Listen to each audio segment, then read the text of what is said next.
Greetings. We thought we would do a video together, Debbie and myself, about demonic possession, but we also want to spend some time talking about attachments from spirits that are not demons, which is a lot of people get the two confused because a lot of times these attachments will behave and act like that they're demons because they want to be big and bad. And the difference is an attachment is normally a human spirit that roams the earth for whatever reason, because there are a lot of theories. The one that I adhere to is that for this spirit, knowing that it faces judgment, refuses to cross over.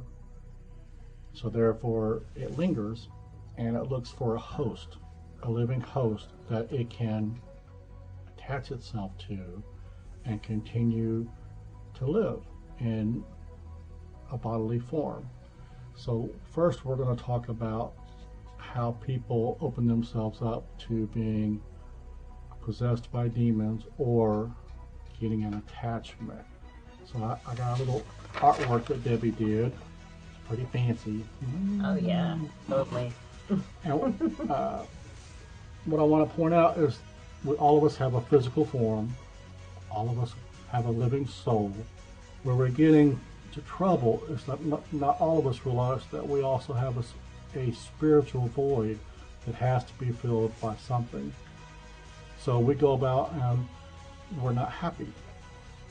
And especially this generation is so unhappy, and they blame different genders, they blame different races, they blame the rich, they blame the poor, they blame Trump, they blame everything. And what's really going on is this is spiritual warfare. And they're opening themselves up to an attachment or a demon simply because what they're looking for can't be found through drugs, sex, money, or blaming a different gender or a different race. What they need is God. God needs to fill that void because God is our creator. And if God truly fills the void, then that's when you find the peace of God and happiness. But we'll continue and we'll get into it.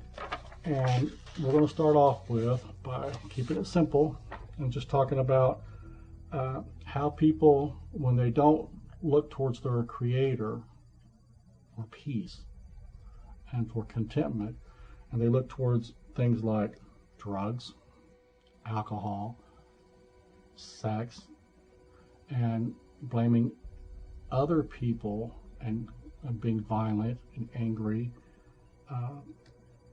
that opens up a door to the supernatural to come into your life and feed off of this negative energy. And that's how we get attachments, because it makes us spiritually weak. And these things, that's what they're looking for, because they seek whom they may devour. And when you're weak, that's when they take over. Also, let's another sign of it is moral uncleanness or just having lust. If you're constantly looking at porn, you're going to get into serious trouble. Porn is not natural. It's not natural love. It takes you down a dark road where you're never really going to have satisfaction because it's not real. And also, another thing about demons is demons themselves are very spiritual. They know that God is real, so therefore they love religion. They love all things about religion. They know the scriptures. They know all about God and his angels. So they will talk with you about scripture and holy things, although they themselves are negative and unholy. Finally, let's talk about, We also should talk about other things that can bring in. Go ahead. Like Ouija boards. Yep. Go. Tarot cards. When people want all these readings because they go to meetings, You got people that are up to no good, take advantage of people. But also, it opens it up. You know, so you're going to have like a positive side, but you're going to have a negative side. So you're going to have both energies trying to come in, especially through Ouija boards and stuff. And I'm not against all psychics, or Right. I think it's the intent. Right. If the psychic's intent is fraudulent, then you're opening yourselves up to something very bad coming in to your life, especially if you grab a hold of that negative intent.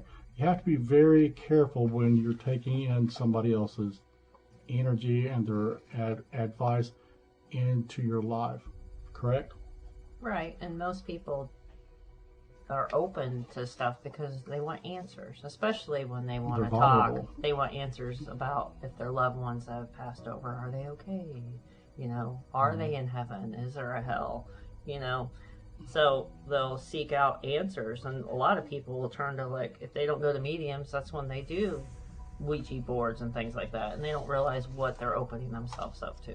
And grief is a strong one. When somebody suffers a loss of a loved one, they can go to a psychic and get a reading, and that opens up a door for a demon to pretend to be that person's loved one who has passed on, and it just opens up them to danger and to being possessed or to receiving an unwelcome attachment.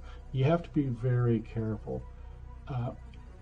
If you believe that your loved one is in heaven or paradise, you have to trust God that that's where they are and that you will see them again. Trust in God to give you that closure and that peace. Don't trust in the medium or the psychic, because they can't give it to you. But let's talk about the 4 degrees of being possessed and how it happens. You want to read it?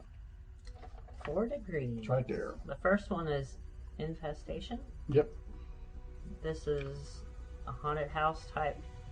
Oh, the haunted house type stuff. Footsteps, voices, apparitions, furniture, other objects moving without human agency. Odors with no discernible sources. Let me stop you there. Deb and I spent years investigating the paranormal. We've experienced all of this. Oh, yeah. And so we know full well that all these things are real and that they exist. And we wonder now, how do we come out of it without really being hurt? Because we put ourselves into some situations. We were fortunate. Continue. But I think also we were aware, so we knew to try to self-protect. Yep. And it's all about like having a strong faith. Like when you do it, you have to have intent also with yourself. You know what I mean? If you're going to put it out there, I want that protection. You seek that help. You ask for God. You ask for the angels to protect you. But each one of us has been attacked. Yeah. It's not a good feeling. And you feeling. have things follow you home. Mm-hmm. It's pretty scary. We've had nightmares where they're right here in your face. Yeah. Because they followed us home. I mean, we're very lucky. Some of the places we've been to that were pretty dark, that we didn't realize how dark. But what else on here? Rather than directly affecting people, infestations affect only property, objects, and even animals. So, Next. The next one. Oppression. Activity steps up. There's physical attacks, sleep disturbances, including regular nightmares, frequent and severe illnesses, major depression or anxiety, severe financial or employment problems, and relationship troubles. While those things happen in normal life, all of them happening at once or in a rapid succession could be a sign of demonic presence. Let me stop you there. Years ago, my daughter and I went out to a location where 4 burger chef people were kidnapped and murdered. And she was very uncomfortable. And she kept pleading with me, Dad, it doesn't feel right here, let's just go. And I lingered because I was a paranormal investigator, and that's what we do.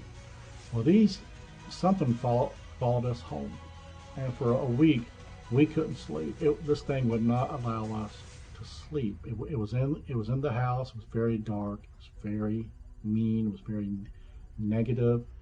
And my nephew called out of the blue and just said, "Hey, I feel like something's wrong. What's up?" And he gave us advice on how to get this thing out of the house. And his name is Aaron. And thanks to Aaron, I was able to remove this entity from the house, and the house felt lighter. It felt safe again, and we didn't have any more trouble sleeping. So these things are powerful, and they can follow you. Continue. Now, you want me to give my example? Yeah. That happened to me too. Yeah. Years ago. And when I kind of laughed when it said, I never thought about that until I read The Oppression, where it says frequent nightmares, illnesses, major depression, anxiety, financial problems, relationship issues. This all happened at the end of what happened years ago with my first marriage. And one night I was in bed sleeping when all this was going on, and I knew everything was falling apart. And this was also during a time that my father was dying from cancer. It was a really stressful time, and the house just didn't seem right. It felt like something not right entered the house, and I don't know how to explain that to you, but it just did. And one night I felt pressure, and I woke up and I saw this black mass thing over me. It was really weird, and I thought something was trying to kill me. It was weird, and it like terrified me, and I couldn't move. And all I did is shut my eyes, and I prayed for God and the angels to come and protect me. I put out a prayer, and as soon as that happened, it went away.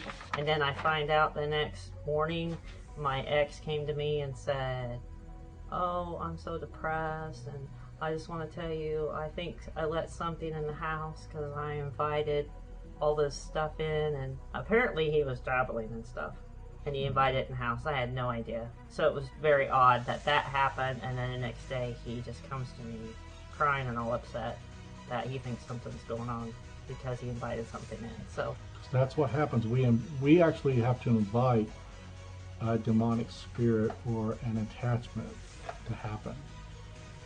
If we're strong in our faith, these things don't happen. Right. The third one is obsession.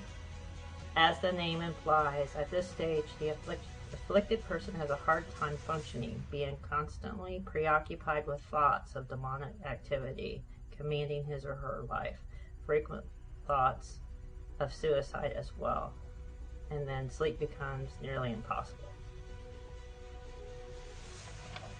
Then the finale, the big one. Possession. Contrary to popular belief, possession is not demons entering a person's body or taking over his or her soul.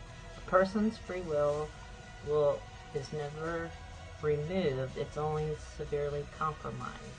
In a possession, a person is so physically, emotionally, mentally, spiritually broken down by going through all of these three stages that demonic spirits are now able to seize occasional control over that person's actions. So they so signs of this is superhuman strength, speaking in languages other than the victims,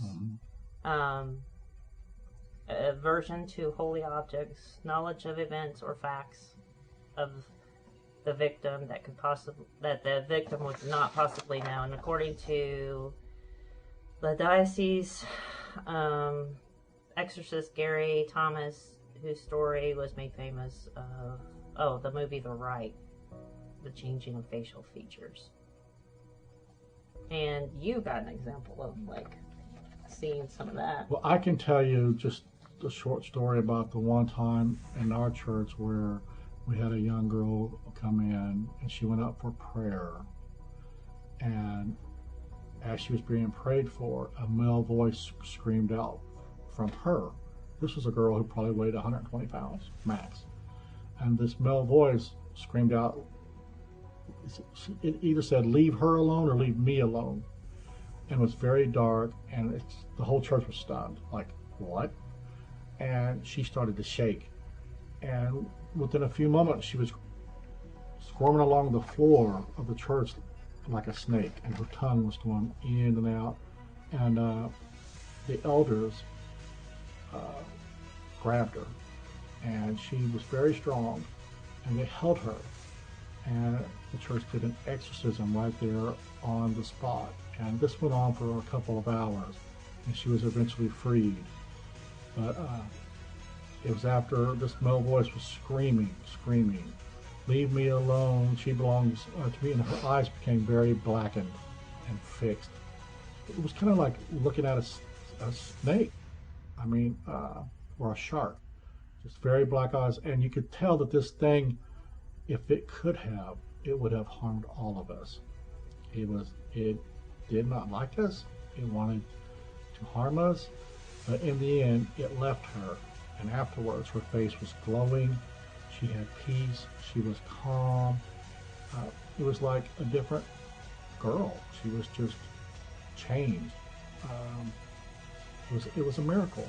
I mean, until you've actually seen it, you won't get it. And for a lot of these paranormal investigators who claim to be exorcists and demonologists, they're full of crap.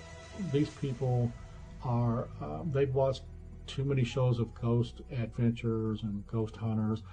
I fear for these people because they're going to get hurt, because these things, their purpose is your destruction. Well, something we learned too back when we used to do the paranormal, we would encounter these people a lot when we go to these historic spots and check them out. You could always tell the frauds. And they're always the ones that were trying to do it for the money. And also this, have you ever visited somebody's house and you walk in the door and the vibe just doesn't feel right? It feels heavy and dark, like there's something else in the house or something else going on inside the house, and you know it's just not right, not healthy. It's heavy, it's oppressive. I guarantee you there's something else there. If you're feeling that, there's a reason, and it pays to have your guard up, and it pays to know how to protect yourself, because if you're feeling it, it's happening. But we're going to get into some video clips, and we're going to use the movie from 1973, The Exorcist, a classic, truly terrifying movie. So if you're easily disturbed, don't watch the video, but we're going to pull up some clips and go through it and give you examples of what we're talking about and what I've seen and what I've read about, and hopefully help some people out. So let's look at video clip number 1 now.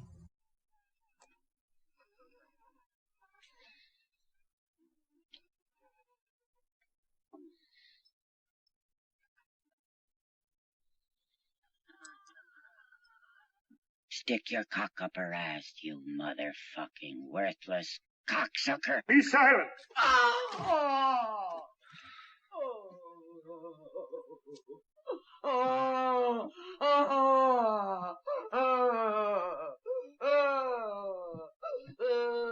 Our Father, who art in heaven, hallowed be thy name.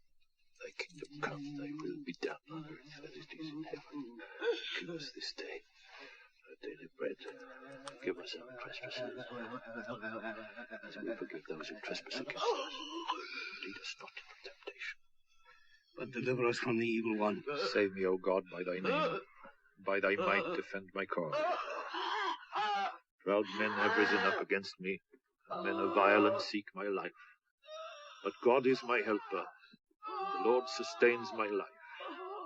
In every need he has delivered me. Glory be to the Father, and to the Son, and to the Holy Spirit. As it was in the beginning, is now, and ever shall be, world without end. Amen. Save your servant. Who places her trust in thee, my God. Be unto her, O Lord, a fortified tower. In the face of the enemy. Let the enemy have no power over her. And the son of iniquity be powerless to harm her. Your mother sucks cocks in hell, O Lord, hear Paris, my you prayer. faithless My cry, swine. come unto me, The Lord be with you. and also with you. Let us pray. Holy Lord, Almighty Father, everlasting God, and Father of our Lord Jesus Christ, who once and for all consigned that fallen tyrant to the flames of hell, who sent your only begotten Son into the world to crush that roaring lion, hasten to our call for help, and snatch from ruination and from the clutches of the noonday devil this human being made in your image and likeness. Strike terror, Lord, into the beast, now laying waste your image. Let your mighty hand cast him out of your servant, Regan Therese McNeil, so he may no longer hold captive this person, whom it pleased you to make in your image, and to redeem through your Son, who lives and reigns with you in the unity of the Holy Spirit. So I apologize for the profanity in that video, but you have to remember that we're dealing with these creatures who are an abomination and are evil. Any comment? 3 things I've noticed in that video. Obviously the bed moving. And the temperature drops in the room because you see their breath. And we've been in places where they can move things. And the cold spots. Yep, the cold spots. And then the third was the distraction. Right. The more they act out. the more they were like intently trying to get that demon out, the more upset he, whatever was going through her was coming out. So they do that too, trying to fight back to make you stop. What I liked about this clip was when this demon starts to act out, immediately the Catholic priest says, stay silent. Excellent, because you do not want to engage in a conversation with a demon.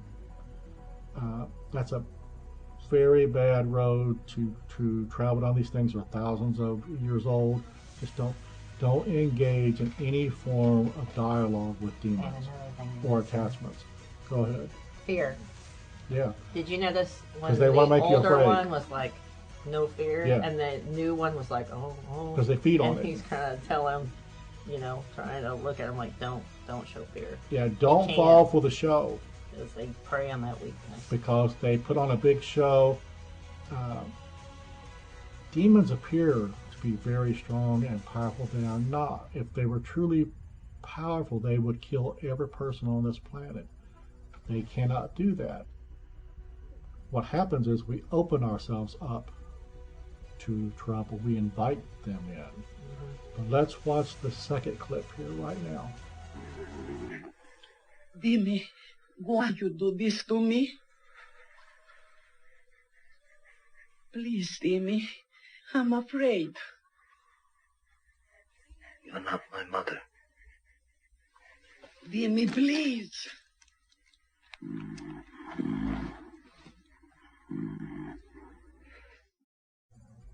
Okay, that one was talking about showing how they can do a familiar voice. How they can mimic. To attack the person, to weaken them, to how, get control of how them. they have knowledge from your life about things they shouldn't know. And they can use it against you and mess with your mind. That's why you don't dialogue with demons. Any other thoughts? No, but I've dealt with that before too. Where we've been in places where when we were investigating, and I've heard her voice call out to me, and it wasn't her. And same with him calling to me. And there was a place I used to live in that I rented, which I had no idea was inhabited by spirits or whatever. There was some sort of death in that house, and I didn't know about it. Some murder. I was just renting it, and this is when I was really young. And people the landlord said to me at the time, "Oh, you probably won't stay very long." He kind of joked about it. He goes, "Because I can't keep renters more than 3 months to 6 months." And I thought, well, that's weird. I just blew it off because I thought this is a great deal for the house I was getting. So I rented it, and then I found out why. Because I would be laying in bed and I could hear something that would mimic people that I know saying my name, and I'd be thinking, I'm by myself, and there's something calling my name, and it sounds like so-and-so. That was freaky. It happened most of the time either in the master bedroom or back in one of the bathrooms in the back of the house. The other thing that I want you to think about is when you have dreams, and they're terrifying dreams about your deceased loved ones, it's probably not your loved one. It's probably an evil spirit pretending to be your loved one, hoping to weaken you so that it can gain entry into your life. So be careful about interpreting your dreams and saying, well, I had a dream about Frank last night and Frank is in hell. Probably wasn't Frank. Probably was something pretending to be Frank. So let's watch our next clip now. You really do, don't you agree? You speak Latin? Ego te absolvo. Quod nomen mihi est? Bonjour. Quod nomen mihi est? La plume de ma tante. How long are you planning to stay in Reagan? Until she rots and lies stinking in the earth. This clip was excellent in showing that demons speak other languages. So this is a good test. If you think you're dealing with a demon that has possessed a person, test it and see if it can speak in a language that that person should not know, especially an ancient language. Aramaic, Greek, Persian. Test it, because these demons have been around for thousands of years. They know every language on this planet. They should be able to speak a foreign language. If it cannot speak a foreign language, you're not dealing with a demon. You may be dealing with an attachment, a human spirit, or you're dealing with a fake. But let's move on and look at our next clip. What's that? Holy water. You keep it away. It burns! Oh, it burns!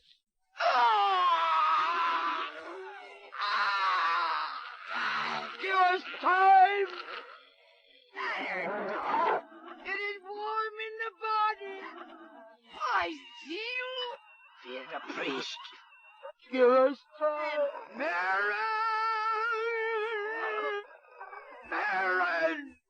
Who are you? Fear the priest. I am no one. I am no one.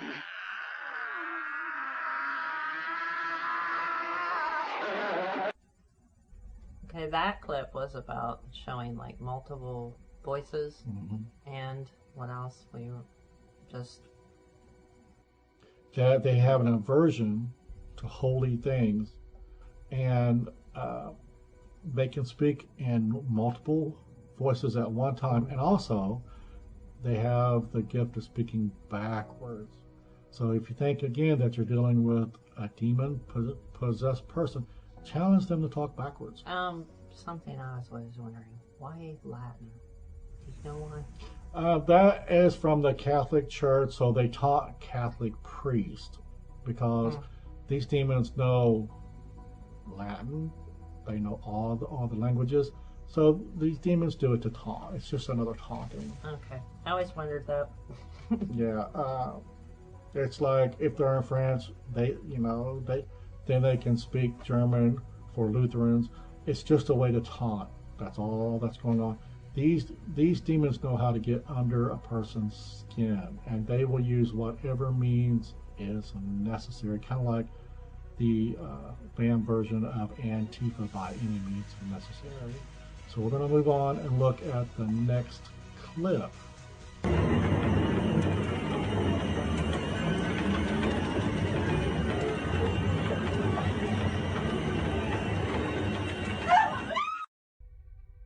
Now that clip is a little over the top as far as her coming down the steps, but what I do like about it is that demons do have the ability to distort a human body and make it do things that it normally would not do. I also like the way that her tongue comes in and out like that of a serpent, because that's what we saw with the young girl that came into the church when she slithered across the church floor. was her tongue came in and out like that of a serpent, and she moved like this across the floor, and the battle was on. Any comment? It was pretty scary. I was going to say, how did you hold it together? Because I'm sure not everybody stayed for that. I'm sure it had to freak some people out. Church members formed into circles, and they just prayed. And the elders grabbed her and would not allow her to get away, because the first thing a demon wants to do is run. They do not want to engage in physical fights. They want to flee. We would not allow her to flee the church. And she would at times play possum and lay still and just lay on the church floor and appear like, I'm good to go. And then the pastor, who was my dad, would do something holy on her body, and he would get a reaction, and that's how he knew she wasn't free yet. So I can remember being scared, and I was probably maybe 20, so it's been a long time ago, but something that once you've experienced it never leaves you. Wouldn't you worry in a way that it would follow come you? After you? Yeah. Because I can recall going home thinking, oh, So I was wondering, do I want to go through that again? I'd be having a hard time sleeping after that. It was pretty creepy. But at the same time, when you looked at her afterwards and you saw how different she was and how her countenance had changed and she had this joy and this peace, it made it worth it, because later we learned that she had been a victim of sexual abuse for years, and that's how this thing gained entry. That she was a victim, and this demon made her a victim all over again, and God freed her. So let's look at our very next clip. Ja, ich will auch für die anderen leiden, damit die nicht in die Hölle kommen und so. Aber dass das dann so schlimm ist und so grausam und so furchtbar, nee. Das denkt man leiden, das ist so leicht zu sagen, aber wenn es dann wirklich schlimm wird, da will man überhaupt nicht mehr, da will mein Kind schon.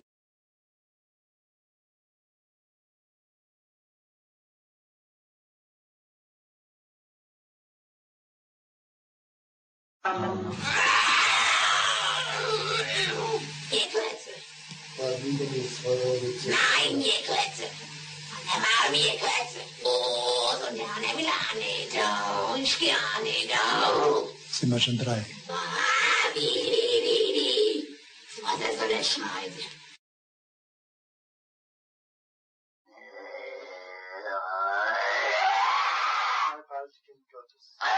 Ich hab mein Bruder geschlagen!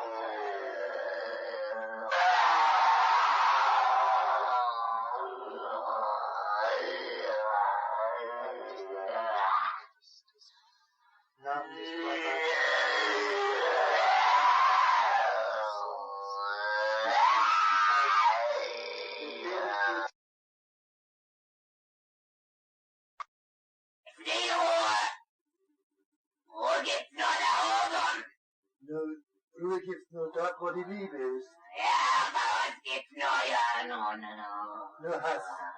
Ja. Und wo nur Hass ist, da gibt's keine Ruhe. Nein. Und für uns gibt's nie Ruhe. Nie. Weil In der Ewigkeit.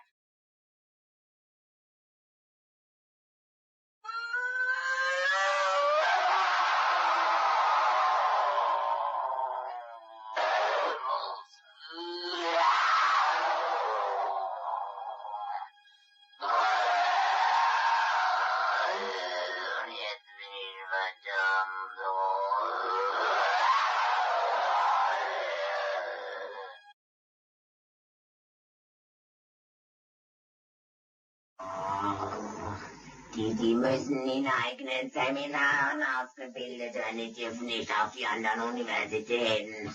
Kapiert? Ja. Ist da sonst noch etwas zu sagen?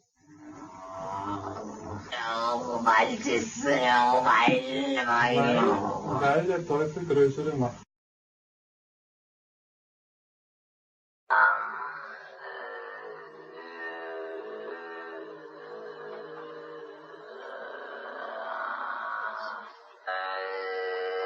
I namnet aller Seligsten Jungfrau, im Namen Jesu, befehle ich dir auszufahren.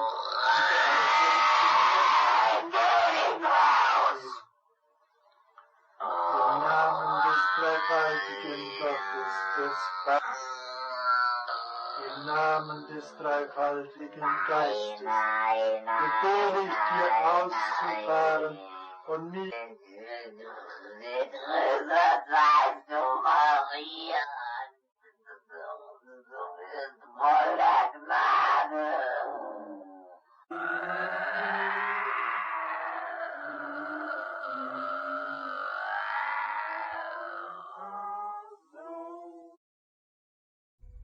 In that clip, we were looking at the historic case of Anneliese Michel from Germany, who allegedly was possessed by multiple demons and went through a Catholic exorcism. And we're going to talk about that in some detail starting right now.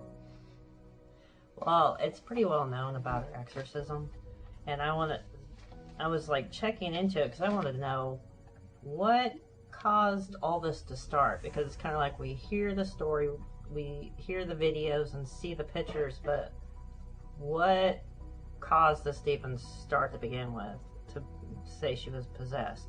It's hard for me to go one way or another, so we're going to talk about both sides, and then it's kind of like you can just decide on your own if you thought she was really possessed or she wasn't, because I work in the medical field, and so I know a lot about like these drugs and their side effects, and the things they had her on make me question. I don't know. It's just weird. Anyways, she apparently at 16, this was back in 1970, she was 16 years old. That's when she had her first seizure. She had a total of 3 of them. By the time she had a third one, she was in a psychiatric hospital being treated for it. And this is when she started seeing devil faces. And this would be throughout the day.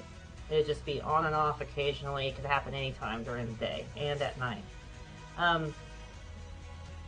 They put her on a drug called Dilantin. And that's a pretty harsh drug, but I was reading the side effects of all the things that can happen, and it just sounds like things you could see when you see the photos of her, about, you know, how she looked in the end. If you're kept on it too long, you get nausea, loss of appetite, the enlargement of the gums. You get like you'll want to do self-harm. You can't sleep. There's liver damage, bone marrow suppression. So it's almost like you look like you're struggling with leukemia. And then toxic epidural necrosis, which is like your skin is peeling and dying off. And she had that look too, on top of the gums and everything swelling. And then her eyes would look really dark, and I feel like that was from like that bone marrow type of suppression that she was having. So all of those kind of can be incorporated for her, the way she looked from her medication, right? And so when she started seeing these double faces, then they were thinking, okay, maybe she's got psychosis, schizophrenia. So they put her on another drug with the Dilantin called Alip, and what it did, the side effects of that was just saying it could start you to have like more depression. And then she started having hallucinations after that, with having severe depression from it. And then this is when she started hearing voices, and things she would hear a lot was she was damned and that she was going to rot in hell. So this went on for like 5 years, and she was so frustrated with this going on for 5 years, and she felt like nothing was helping her. So she didn't know what to do. So she almost turned away from religion because of it. She just felt like she was being failed, like God was failing her. So she started to like not want to go around religious places, things like that.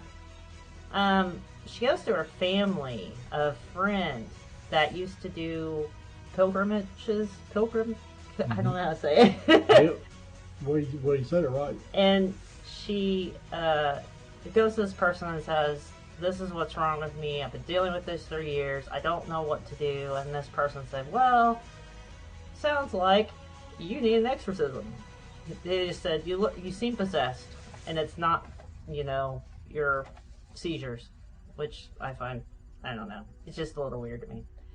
So I was going to read you what they said they saw when they decided to go ahead and do this exorcism on her. It says, Anneliese told me, and the friend confirmed this, that she was unable to enter a shrine. She approached it with the greatest hesitation and then said that the soil burned like fire and she simply could not stand it. She then walked around the shrine in a wide area and tried to approach it from the back. She looked at the people who were kneeling in the area and surrounding the little garden. It seemed to her while praying they were gnashing at their teeth. She got as far as the edge of the little garden. Then she had to turn back. Coming from the front again, she had to avert her glance from the picture of Christ, which was in the chapel of the house, and she made it several times to the garden, but she could not get past it. She also noted that she could no longer look at medals, pictures of saints, because to her they sparkled so intensely that she could not stand it. So Father Alt is the one that decided, well, now it's time to do an exorcism on her. And then they ended up doing this for like, I need that paper. They ended up doing this exorcism on her for like 10 months. There were 67 exorcisms in total because they did it 1 to 2 times a week, 4 hours at a time. I feel like that's a little excessive. It doesn't take 67 exorcisms to cast a demon out of a person. No. And so her cause of death was malnutrition, dehydration, because she was down to 68 pounds. She had broken knees from the distortion and pneumonia.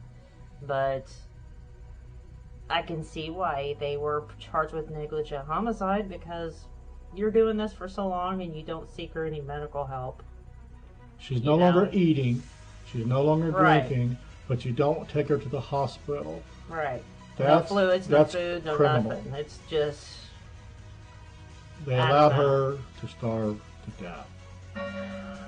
Now, what throws me off is I can see being on the medical side with the drugs and everything, how she had side effects of the drug, and I can see all this happening, and there's reasoning, there's logic there. But then when you listen and you see pictures and you hear the audio tapes of the other voices, someone that's that weak, just because, I've seen people in the hospital and dealing with hospice, when they're frail and they're dying, their voice is not strong. And what that throws me off, hearing all those voices, various voices, and they're extremely strong in this frail little body. So then it makes me go to the other side, the supernatural side, like this weird, like the strength of her voice is compelling. Her aversion to things that are holy is further proof, but it's not compelling. These priests, as far as I know, didn't do proper verification. They didn't ask her to speak in a foreign language. They didn't see if she could speak in reverse. I haven't read any proof that things were moving. There was no sign of objects, being tossed around or disappearing. They said she was possessed by 6 or 7 demons, but when I listen to the voices, they all sound the same. Yeah. Sounds like that she could make those voices on her own. The difference the one thing that could be something is when a person is dying, if you've ever been with somebody that's truly dying, their voice is usually very weak. Very weak, very shallow. In the recordings that I listen to, her voice is solid. Her voice is very strong, very powerful. Very loud. However, her facial features show decline, but that seems to be more from the drug and the lack of being fed. Yeah. More so than the demon. But however, the demon's goal is destruction of the person that they're taking over. And these priests and her parents, because her parents are to blame too, they aided, if there was a demon, they aided the demon in the destruction of this young woman. So, in conclusion, was she possessed? I have no idea. I sit on the fence on this one. I'm going to say no. I'm going to say no simply due to the fact there would be something more. And also, it doesn't take 60-something exorcisms to toss a demon out of a young person. If you can't get the demon out after a few hours, then you might be dealing with something else. I just leave that up to the audience because I don't know what to think. I just think medically, and I'm trying to be logical just because of being in the medical field, I find it odd. Like, they want to go by the way she looked and all that, and I'm thinking, well, okay, but you dehydrated her and you starved her. On top of the side effects of those drugs, they were probably hitting her pretty hard with it. And if you're on it long term, it is going to destroy you. So, and you're talking about a young woman who's suffering from a seizure disorder as well. So her brain is going to have some differences. Although allegedly there was a scan and her brain didn't show any damage.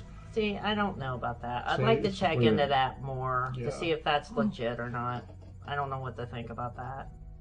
But see, then you also have these other cases where I feel like you intentionally killed these people off, you know. Which is our next case. Talk about the young boy. The boy? Now, we don't have a video for that one, but we have an article. A brief thing that we found, and I remember reading about it. It happened back in 2003. Ray, I can't see what it says because it's blurry. It says this pastor sat on this 8-year-old's chest during a prayer service, and the boy was autistic. And apparently the pastor's brother and 2 other women held this kid down, and they pretty much suffocated him because he stayed on his chest until this kid died. And they feel like they did nothing wrong. They said, we did what the book of Matthew said, chapter 12. No, you didn't. All we did is ask for God to deliver them. So they feel like they're completely, free of it. And they also contested how they held him down. They said he didn't sit on the chest of him, which is kind of a lie because of the autopsy. It showed there was compression on the chest, I guess. And they just said they held the boy down with pieces of sheets to prevent him from scratching himself while they were doing this exorcism on him. I don't know. To me, I just feel like they killed him. You murdered him. Yeah. I think they probably meant well, but they were lost in their delusion that they're doing God's will, and they killed this boy because when you don't know what you're doing because you read the scriptures incorrectly, people get hurt. And it's sad. And his argument also said, he goes, the child's death isn't going to change the way the church operates, because how are you going to change the Bible? Well, no, you interpreted what you wanted out of the Bible. The Bible didn't kill this child. You did. So that upset me when I read that. Yeah. So now we're going to go on and talk about our last segment, which is people who call themselves demonologists and exorcists who really are fake, and they're in it for the glory and the money. So let's look at our last clip, and then we're going to talk about it. We are back now with those real-life Charlie's Angels, young women who believe they are fighting real demons by performing exorcisms. They're actually graduates of an exorcism school run by a Texas preacher, one of a growing number of, quote, deliverance ministries that are causing controversy in many parts of the country. ABC's Dan Harris brings us the story.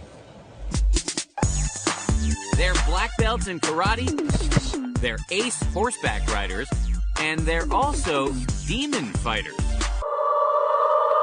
The torment of God on you. We're just normal girls who do something extraordinary for God. The leader of the pack, Bryn. They call her the Enforcer. She's 17, homeschooled, and a regular on the beauty pageant circuit. Then there's Savannah, the compassionate one. She's 20, a college student, and she likes to shop. And finally, Tess, the middleman, because she can do both good cop and bad cop. She's 17, and she performs in musicals. What do you say to people who just don't believe this stuff at all? After seeing an actual exorcism in person led by us, you will walk away with no doubts whatsoever. Their teacher is Bryn's father, Bob Larson, who says he's been an exorcist for 30 years and claims demons are much more common than many people think. I know it sounds controversial, but maybe half the population. Of the world? Yes.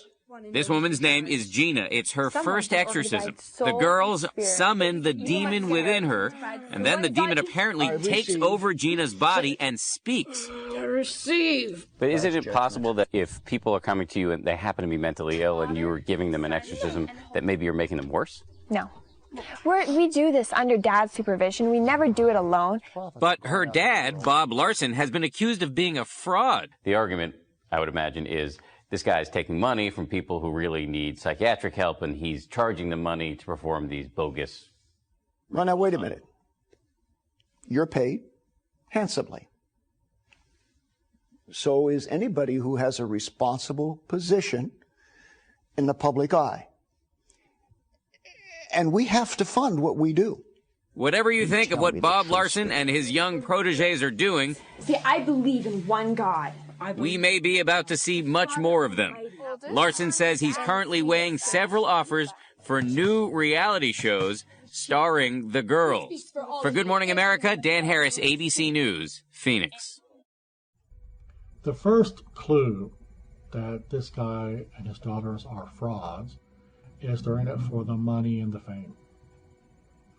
The other thing that bothered me is the way that they're using the cross and scriptures not to glorify God, but to draw attention to themselves. Yeah, for show. They put it on the lady's head.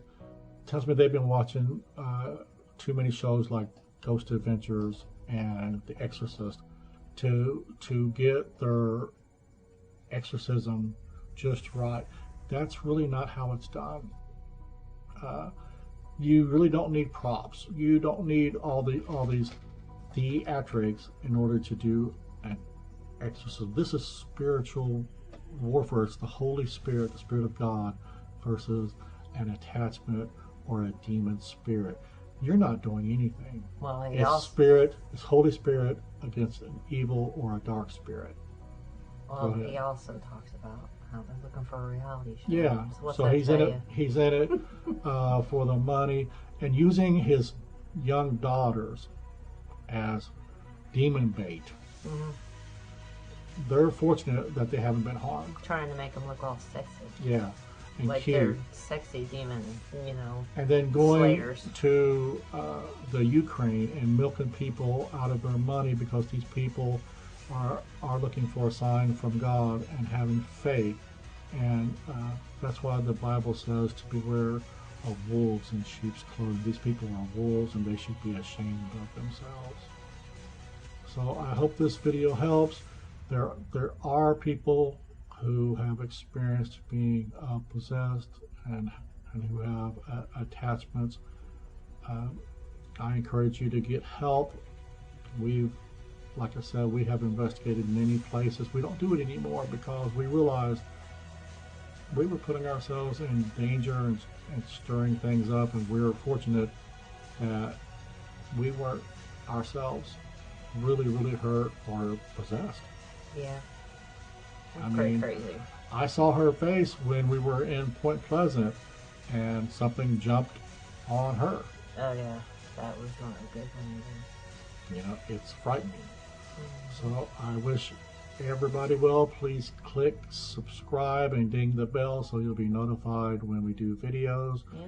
And please leave a comment and a thumbs up. Yeah, I was going to say, let us know if you like this video. So, if you have any videos you would like us to do, let us know. And we plan on starting to travel to places here in a few weeks. Yeah, we're going to do a video about the Ark down in Louisville, Kentucky pretty soon. Should be fun. And we'll call it the way we see it. I'm not sure there were dinosaurs on the Ark, but we'll find out. Yep. So until then, have a blessed day. Bye.